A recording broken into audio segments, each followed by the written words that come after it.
अस्सलाम वालेकुम दोस्तों, मैं हूं अली जावेद नकवी।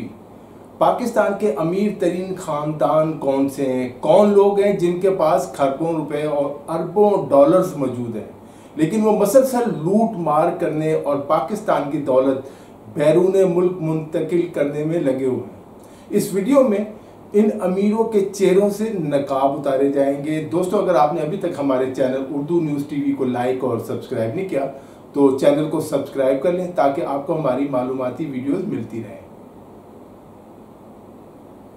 एक तरफ गरीब पाकिस्तानी हैं जिनके लिए 2 वक्त की रोटी खाना मुश्किल हो गया, लेकिन दूसरी तरफ चंद पाकिस्तानी और ख़ानदान ऐसे भी हैं जिनके पास खरबों रुपए मौजूद हैं, करप्शन के खरबों रुपए, मेहनत के नहीं।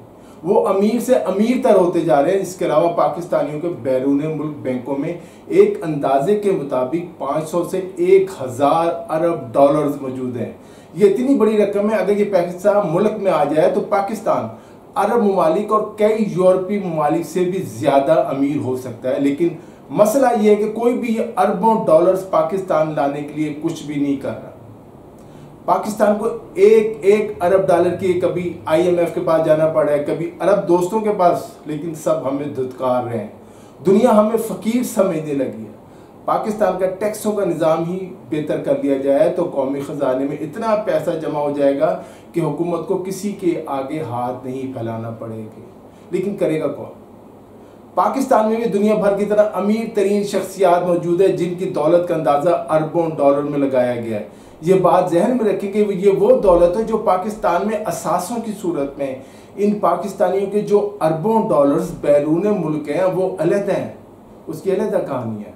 पाकिस्तान के अमीर तरीन अफराद में पहले नंबर पर शाहिद खाकान है जिनका कारोबार पूरी दुनिया में फैला हुआ। उनकी दौलत तकरीबन 7.2 अरब डॉलर है। दूसरे नंबर पर अनवर परवेज है जिनके बरतानिया में बेस्ट वे के नाम से होलसेल स्टोर्स की जो चेन है।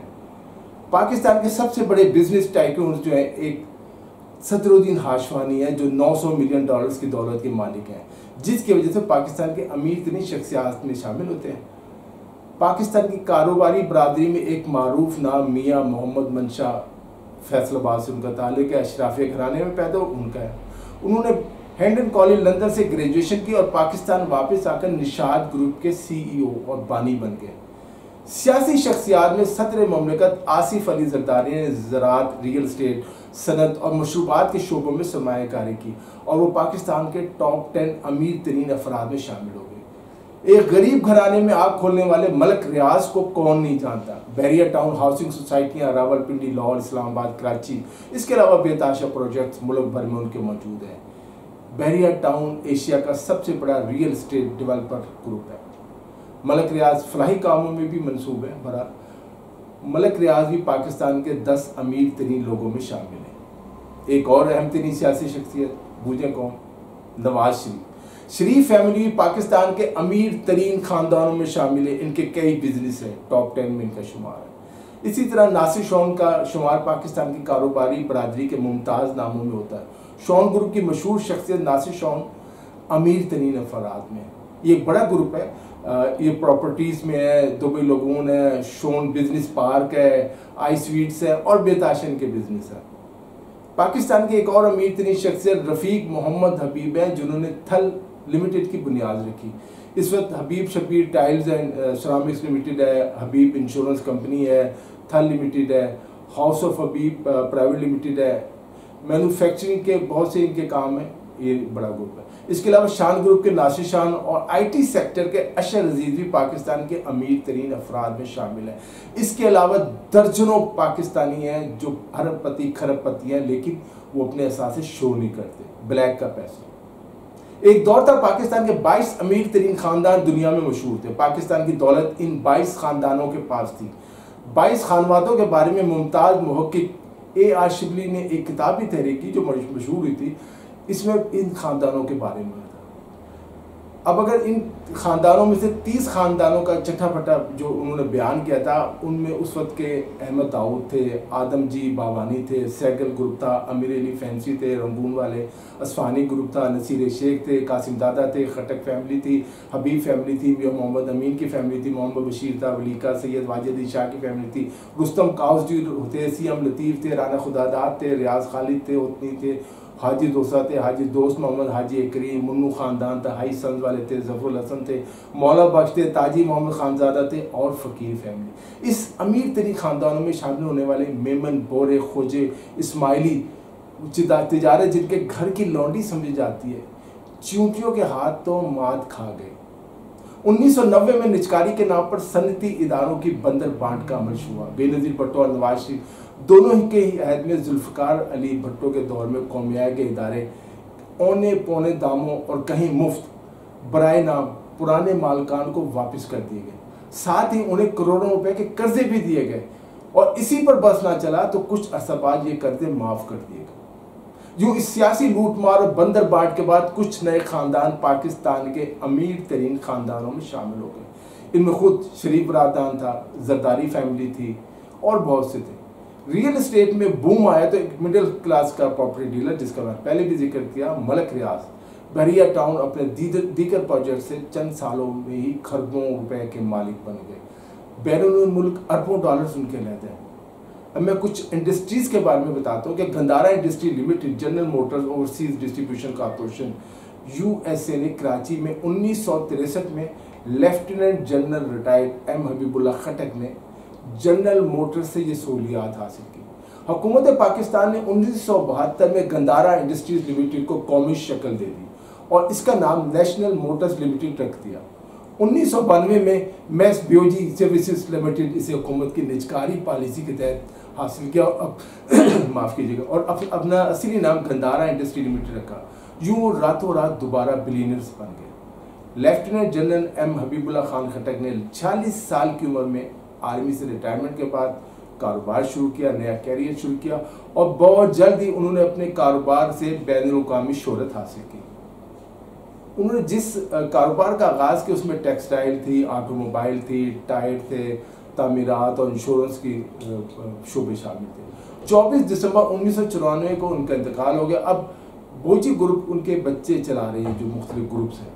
ख़ानदान की तीसरी नस्ल इस कारोबार में शामिल हो गई है और वो मुख्तलिफ ग्रुप की मुख्तलिफ नशिस्तों पर काम कर रहे हैं, उहदों पे काम कर। एक और शख्सियत थी इस्फ़हानी, मिर्ज़ा अबू तालिब इस्फ़हान। ये इस्फ़हानी ख़ानदान आज़ादी से पहले लंदन से पाकिस्तान या बड़े सगीर था, वहाँ आके बाद हुए और चाय का कारोबार किया। उसके कारोबार से पूरी दुनिया में फैल गया। मुतहदा पाकिस्तान था, इस्फ़हानी चाय मगरबी पाकिस्तान में भी मकबूल आम ब्रांड था, मशरक़ी और मगरबी दोनों जगह। पाकिस्तान बनने के बाद ये ख़ानदान जो था चिटागांग चला गया। मशरक़ी पाकिस्तान अलहदा होने से पहले इस्फ़हानी पाकिस्तान की अमीर तरीन शख्सियत थे। इसी तरह एक बड़ा नाम हबीब फैमिली का था। ये फैमिली हबीब बैंक समेत कई सनतों की भी मालिक थी। आज भी एक बड़ा ग्रुप है। आज भी इसके पास बैरून मुल्क कई बैंक और बहुत से कारोबार हैं।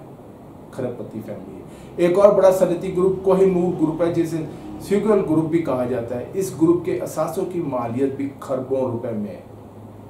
एक और अमीर तरीन कारोबारी शख्सियत चौधरी मोहम्मद लतीफ़, जिन्हें CM लतीफ़ के नाम से भी लाहौर में जाना जाता है, पाकिस्तानी सनत के बड़े नामों में से एक थे। उन्होंने लाहौर में बिटाला इंजीनियरिंग कंपनी के नाम से इदारा बनाया। ये इदारा बाद में बीको के नाम से मशहूर हुआ। दोस्तों, पाकिस्तान के 22 अमीर तरीन ख़ानदानों में से 14 मेमन घराने थे और दाऊद फैमिली दूसरे नंबर पर थी। दाऊद फैमिली के बारे में एक अलग वीडियो बनाऊंगा। नेशनलाइजेशन के अरसे में सेठ दाऊद को नज़रबंद कर दिया गया था और जब वो रिहा हुए तो मायूस होकर अमेरिका चले गए थे। आइए ज़रा तारीख पर नज़र डालते हैं। जनरल अयूब खान का जो सुनहरी तरक्याती दौर था, 15 जून 1964 को मेंबर कौमी असम्बली और माहिर इक़्तिसादियात डॉक्टर महबूबुल हक ने अपनी बजट तकरीर के दौरान इंकशाफ किया पाकिस्तान, यानी जो उस वक्त बांग्लादेश और मौजूदा पाकिस्तान, 60 से 80% जो दौलत है, 60 से 80% वो 22 ख़ानदानों के कब्जे में, 66% सनतें, 79% बीमा कंपनियों, 80% बैंकों का सरमाया सिर्फ 22 ख़ानदानों के कब्जे में है। अफसोसनाक बात यह थी कि ये अमीर तरीन ख़ानदान बैंकों से कर्जा लेकर माफ़ करवा रहे थे और ये काम नाम बदल बदल कर रहे थे। 22 दिसंबर 1957 तक सिर्फ 23 शख्सियात ऐसी थी जिन्हें 33 करोड़ 83 लाख रुपए बतौर कर्ज दिया गया था और फिर माफ कर दिया गया। ये बात जहन में रखें, उस वक्त पाकिस्तान 1 लाख रुपया भी आज के खरबों रुपए पर हावी था। 31 मार्च 1959 तक इन अफराद की तादाद बढ़कर और 31 दिसंबर 41 हो गई थी तकरीबन। इन 41 अफराद को जो रकूम बतौर कर्जा दी गई थी वो 62 करोड़ के लगभग थी। पाकिस्तान यानी जो मैं बात कर रहा हूँ दोनों पाकिस्तान मशरिकी और मगरबी, सिर्फ 22 खानदान की जेब में पैसा सारा जाता। आज भी सूरत हाल बदली नहीं है। आज भी एक आम आदमी को आपको 1 लाख रुपए बैंक से लेने हो तो कई तरह की गारंटियां देनी पड़ती है, लेकिन दूसरी तरफ चंद खानदान ऐसे हैं जो खरबों रुपए दे लेकर माफ करवा रहे हैं आज भी, और वो सियासी खानदान है सारे। जुल्फकार अली भुट्टो एक ज़हीन सियासतदान थे। पाकिस्तान के 22 खानदानों की जो लूट मार की खबर अवाम तक पहुंची और अवाम ने अपनी नफरत का इज़हार किया, तो भुट्टो ने इन 22 खानदानों के खिलाफ सियासी तहरीक शुरू कर दी, सियासी फ़ायदा उठाया उन्होंने। जनरल अयूब खान के खिलाफ चलने वाली तहरीक एक अहम नारा ये था कि इस मुल्क पर 22 खानदानों का कब्जा है, आज 40 खानदानों का।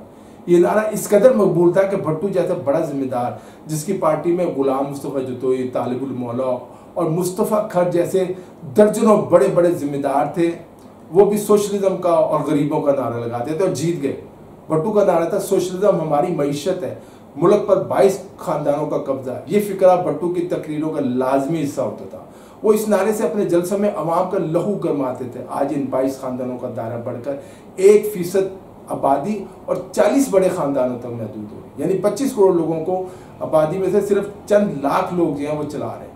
मुल्क के 90% से ज़्यादा सरमाए पर इन लोगों का कब्जा है। इस कैफियत को दुनिया भर में एलिट कैप्चर यानी अशराफिया की लूट को सूट कहते हैं। पाकिस्तान में अशराफिया की लूट मार आज भी जारी है, लेकिन आप और मैं बेबस से हसरत से इस लूट मार को देख रहे हैं। हमारी कौन सुनती? अफसोसनाक बात यह कि आज कई सियासी जमातों के सरबराह, साबिक वज़ीर-ए-आज़म, मौजूदा वज़ीर-ए-आज़म सब ही इन अशराफिया में शामिल हैं, लूट मार में शामिल हैं, जिनका पाकिस्तान के वसाइल पर कब्जा है और जिन्होंने कौम को अपना मुआशी गुलाम बनाया हुआ है।